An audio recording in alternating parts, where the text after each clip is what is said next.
अविनाश कुमार आज इंटरमीडिएट का next lecture लेकर आया हूँ पी ब्लॉक का।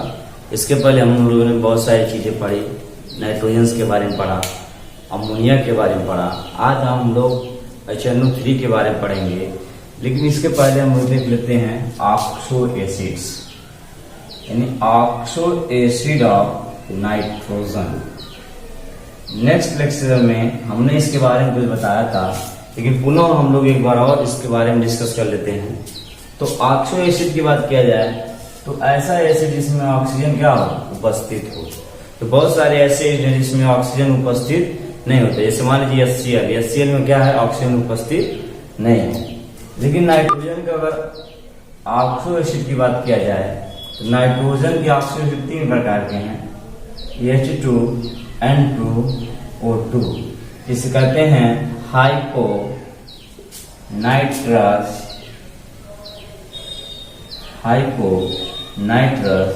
एसिड। एक होता है HNO2 यानी नाइट्रस एसिड। एक और होता है यानी HNO3 नाइट्रिक एसिड। इन 3 प्रकार के ऑक्सो एसिड होते हैं नाइट्रोजन के। तो हमारे सिलेबस में सिर्फ HNO3 है यानी नाइट्रिक एसिड ही है। इन सब के बारे में हम लोग अध्ययन नहीं करेंगे, ठीक है। सबसे पहले हम लोग देखते हैं कि नाइट्रिक एसिड होता क्या है। HNO3 nitric acid. अगर नाइट्रिक एसिड की बात किया जाए, ये बहुत ही स्ट्रॉन्गेस्ट एसिड होता है। तो सबसे पहले इसके बारे में हम लोग बात करेंगे, इसको किस तरीके से बनाया जाता है। जैसे लेबोरेटरी मेथड होती हैं इन चीजों की, कोई व्यापक स्तर पर किस तरीके से बनाया जाता है। तो सबसे पहले हम लोग देखेंगे प्रिपरेशन इसका लेबोरेटरी मेथड से किस तरीके से इसको बनाया जाता है, यानी प्रिपरेशन। तो HNO3 को बनाने के लिए हम लोग पोटेशियम नाइट्रेट या सोडियम नाइट्रेट के साथ सल्फ्यूरिक अम्ल को अगर हीट कर देते हैं तो HNO3 बनाया जा सकता है। यानी potassium nitrate KNO3, sodium nitrate यानी NaNO3। अगर पोटेशियम नाइट्रेट या सोडियम नाइट्रेट्स को सल्फ्यूरिक एसिड H2SO4 के साथ हीट कर दिया जाए तो नाइट्रिक अम्ल का निर्माण किया जा सकता है। जैसे यहाँ पर H2SO4, यहाँ पर भी H2SO4। जैसे ही हम पोटेशियम नाइट्रेट को सल्फ्यूरिक अम्ल के साथ हीट करेंगे तो HNO3 यानी नाइट्रिक एसिड प्लस और क्या बनाएगा, इसका एक H इसके साथ HNO3 बनाया, एक H बना तो एक KHSO4 पोटेशियम हाइड्रोजन सल्फेट। उसी तरीके से इसकी अगर बात किया जाए तो ये क्या बनाएगा, HNO3 प्लस यहाँ का एक हाइड्रोजन HNO3 बना लिया, एक हाइड्रोजन बनेगा तो क्या बनाएगा, सोडियम हाइड्रोजन सल्फेट। ये जो होंगे KHSO4 या NaHSO4, इसे एसिडिक सॉल्ट कहते हैं। क्या कहते हैं, एसिडिक सॉल्ट। जैसे कक्षा 10th में इसे लवण कितने प्रकार के होते हैं तो वहां पर बताया जाता है कि लवण 5-6 प्रकार के होते हैं। जैसे मान लीजिए simple salt, acidic salt, basic salt, double salt, ठीक है, मिक्स सॉल्ट। ये बहुत प्रकार के सॉल्ट होते हैं। तो अगर इसमें इसको हम डिजॉल्व करते हैं तो H+ आएगा, जिसमें H+ आयन आते हैं उसे अम्लीय विलयंस कहते हैं। क्या कहते हैं, अम्लीय विलयंस। इसलिए यह एसिडिक सॉल्ट होगा। क्या होगा, एसिडिक सॉल्ट होगा। अब हम लोग देखते हैं यह प्रिपरेशन कैसा है, लेबोरेटरी मेथड है, यानी प्रयोगशाला विधि है। क्या है, प्रयोगशाला विधि। कैसा विधि है, प्रयोगशाला विधि है। हम लोग देखते हैं इसको व्यापक स्तर पर किस तरीके से बनाया जाता है।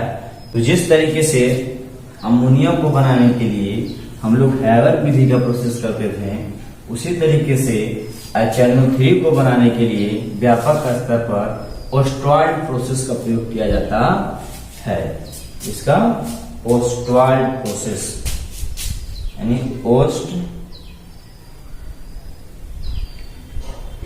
ओस्टवाल्ड प्रोसेस, इसे कहते हैं ओस्टवाल्ड प्रक्रम। यानी ओस्टवाल्ड प्रक्रम की बात किया जाए तो इसके द्वारा व्यापक स्तर पर HNO3 का निर्माण किया जाता है। इसका HNO3 का निर्माण किया जाता है।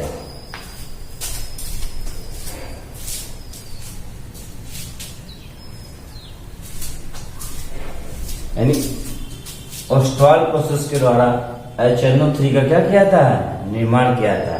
तो ओस्टवाल्ड प्रक्रम में क्या है, 3 स्टेप में ओस्टवाल्ड विधि के द्वारा HNO3 को बनाया जाता है। कितने? 3 स्टेप में। तो पहला स्टेप है अमोनिया का ऑक्सीकरण। क्या है?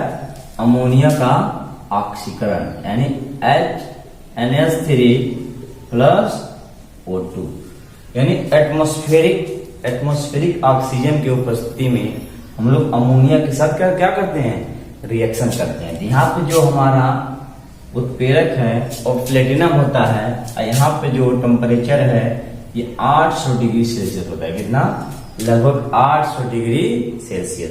तो पहले स्टेप में क्या है कि अमोनिया का क्रिया एटमॉस्फेरिक ऑक्सीजन या वायुमंडलीय ऑक्सीजन के साथ प्लेटिनम धातु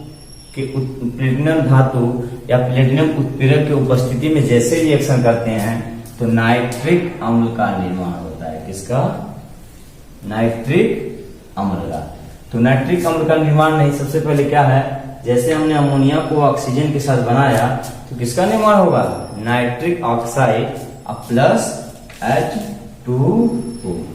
इस रिएक्शन को बैलेंस करते हैं। मान लीजिए यहाँ हमने 4 लगा दिया तो नाइट्रोजन भी लगाना पड़ेगा, यहाँ पर 4 लगा देंगे। नाइट्रोजन बैलेंस, हाइड्रोजन कितने हैं, 12 है, लेकिन यहाँ पर हाइड्रोजन कितने हैं, 2, यहाँ लगा देंगे 6। और देखिए ऑक्सीजन कितना है इधर, 2, इधर 6 और 4 10, यहाँ लगा देंगे 5।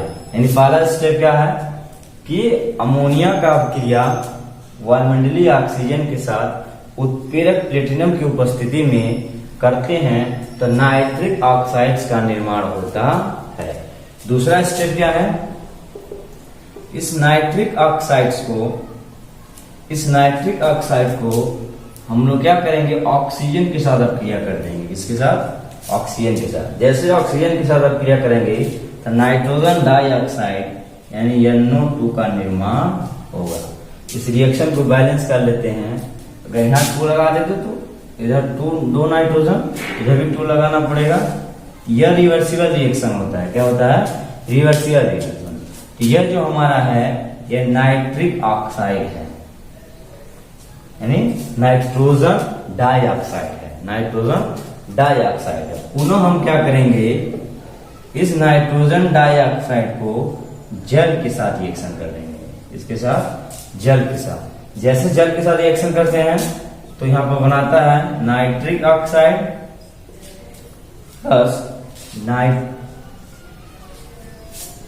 यहाँ पर क्या है, इसको नाइट्रिक एसिड कहेंगे या नाइट्रिक ऑक्साइड है। इस रिएक्शन को बैलेंस करते हैं। यहाँ पर हम क्या कर देते हैं, इधर कितने नाइट्रोजन हैं, 2, यहाँ पर 1 नाइट्रोजन है। तो यहाँ हम 3 अगर नाइट्रोजन लगाते हैं, 3 नाइट्रोजन इधर, तो यहाँ पर हम क्या कर रहे हैं, यहाँ पर 2 नाइट्रोजन लगा दिए। ठीक है। अब देखिए ऑक्सीजन कितने हैं, नाइट्रोजन बैलेंस, क्योंकि नाइट्रोजन इधर भी 3 है और इधर भी 3 है, और ऑक्सीजन कितने हैं, 7, तो इधर भी ऑक्सीजन कितने हैं, 7, और हाइड्रोजन 2 है तो हाइड्रोजन 2 है। यानी 3 स्टेप हम प्रयोग करते हैं किसमें, ओस्टवाल्ड प्रक्रम में। यानी ओस्टवाल्ड प्रक्रम के द्वारा अगर आपको नाइट्रिक अम्ल बनाना है तो 3 मेथड्स का प्रयोग करेंगे। पहला स्टेप क्या है कि अमोनिया का क्रिया ऑक्सीजन के साथ करेंगे। ये जो ऑक्सीजन है मंडलीय ऑक्सीजन है, उत्प्रेरक प्लेटिनम की उपस्थिति में जैसे क्रिया करेंगे तो नाइट्रिक ऑक्साइड्स का निर्माण होगा। नाइट्रिक ऑक्साइड है। फिर क्या होगा, पुनः नाइट्रिक ऑक्साइड का क्रिया हम लोग ऑक्सीजन के साथ करेंगे, ये रिवर्सिबल रिएक्शन है, तो नाइट्रोजन डाइऑक्साइड का निर्माण होगा। पुनः क्या करेंगे, नाइट्रोजन डाइऑक्साइड को जल के साथ अपक्रिया करेंगे तो नाइट्रिक अम्ल का निर्माण होगा। इस प्रोसेस के द्वारा 68% प्योर, लगभग 68% क्या बनता है, नाइट्रिक अम्ल का निर्माण होता है। अगर पुनः क्या है बनाना हो तो बार बार ये दूसरा स्टेप होता रहता है, फिर ये ऑक्सीजन के साथ अपक्रिया करेगा नाइट्रोजन डाइऑक्साइड, फिर जल के साथ। ये प्रोसेस लगातार क्या होता है, चलता रहता है ओस्टवाल्ड प्रक्रम में। तो आपको तीनों रिएक्शन याद होना चाहिए, ये बहुत इंपॉर्टेंट है, कभी भी एग्जाम में पूछा जा सकता है। अगर पूछा जाए एग्जाम में कि ओस्टवाल्ड प्रक्रम के लिए हमें कितने प्रोसेस का इस्तेमाल करते हैं, तो 3। देखिए क्या है, पहला क्या है, अमोनिया से का ऑक्सीकरण, फिर नाइट्रिक ऑक्साइड का निर्माण होता है, नाइट्रिक ऑक्साइड को ऑक्सीजन के साथ अपक्रिया करेंगे तो नाइट्रोजन डाइऑक्साइड, पुनः उसको जल के साथ रिएक्शन करेंगे तो नाइट्रिक अम्ल का निर्माण होगा। इस प्रोसेस के द्वारा लगभग 68% नाइट्रिक अम्ल का निर्माण होता है। तो इसको फ्लो चार्ट के माध्यम से आपको हम बताते हैं किस तरीके से, इसका भी क्या है, एक मेथड है, बनाने का तरीका है, किस तरीके से चीजें बनती हैं। ओस्टवाल्ड विधि के द्वारा किस तरीके से नाइट्रिक अम्ल का निर्माण हुआ, 3 मेथड्स का प्रयोग किया गया।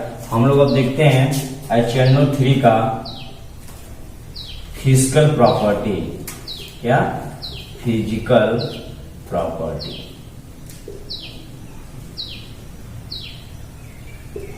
फिजिकल प्रॉपर्टी की बात किया जाए तो पहला क्या है, it is a colourless, it is a colourless and good oxidising agent. यानी एक प्रकार का क्या है, यह रंगहीन तथा एक अच्छा क्या है, ऑक्सीकारक है। क्या है, अच्छा ऑक्सीकारक है। दूसरा क्या है, it is a strong acid, it is a strong acid. ये क्या है, यह एक प्रबल एसिड है। क्या है, यह एक प्रबल एसिड है। तीसरी बात किया जाए, it change blue litmus paper into red. ये क्या है, नीली लिटमस पेपर क्या कर देता है, लाल कर देता है।